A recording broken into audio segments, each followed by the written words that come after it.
teams at the end of this one. There's been a bit of kidology, I'm afraid. Valverde just wanted it too much. Basically buried his manners in the mountain, I'm afraid. And Pino won't like that at all. There'll be no Christmas cards between these guys. No. It's a holiday postcard that's being written by Valverde at the moment. He has 600 metres to go, and it will say, having a very nice time in the mountains. Wish you weren't here, or glad you're not.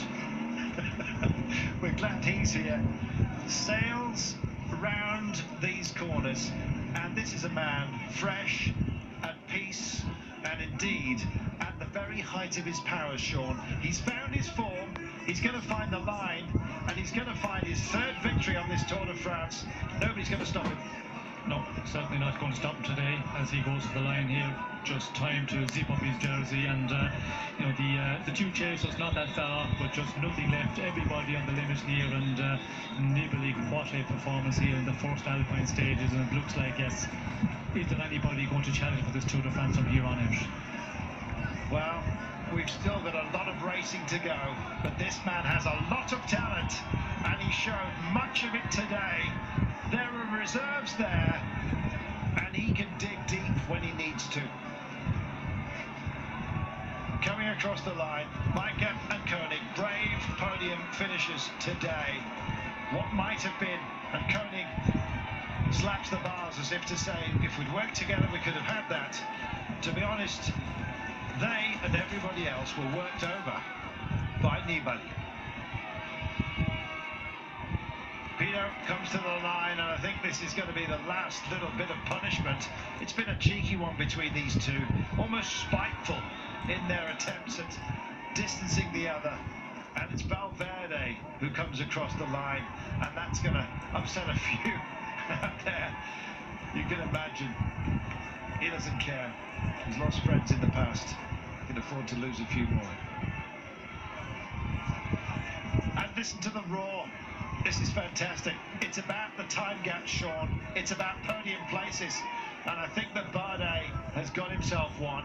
He's heading in, albeit guided by TJ Van Garderen. And the young man in the white jersey can now start thinking about the Champs-Élysées and taking a step.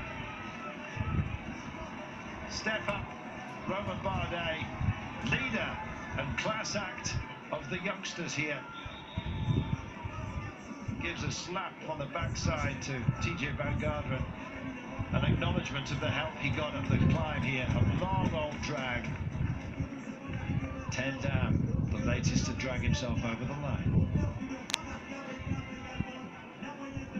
It's going to be a long old wait, Sean, and some big names that maybe could have had something out of today are going to list themselves as also rounds, I'm afraid. It's been a one-man display, really. Yes, what a display, and what a selection. And yes, we did see the attacks coming quite early. 10 kilometres out, they started really to push on, and you know, it really tested the men. Anybody that was suffering this group, as we can see, Perrault coming over here, Van den Broek,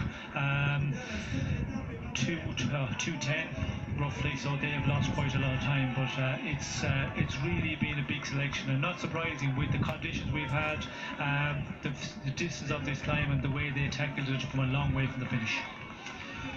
Here they come then. This is Pierre Rolland. He would have expected more. I think his team would have expected more today.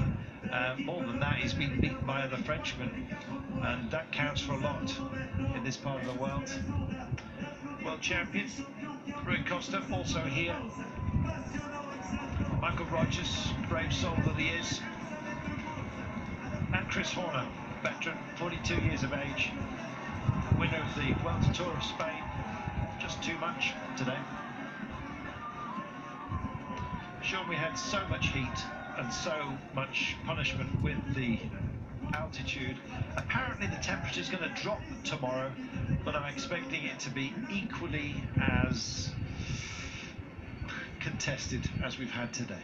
Well, I think, yes,